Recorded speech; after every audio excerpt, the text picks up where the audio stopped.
O, tao pala eh.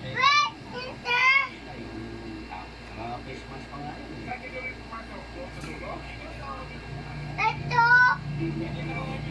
Tate! Ito! Toy! Yung nakikita ko talaga parang ako mapulo siya. Wow, no, wow.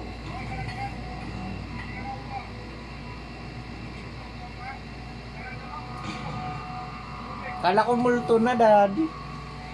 Dali-daling dumating ang rescue team. Yes, inting! Happy to! Na? Yes, inting! Ah. Happy to! Ano sabi niya? Yes, inting! Ano yun? Inte, yes, inting! Hmm. Inte. Si Jojo, hindi niya tunay na pangalan. Halos 7 oras na nasa loob ng imbornal. Pero paano nga ba siya napunta roon? Bakit? Bandang alas 12 ng hating gabi nitong September 13. Ay, bumaba. No.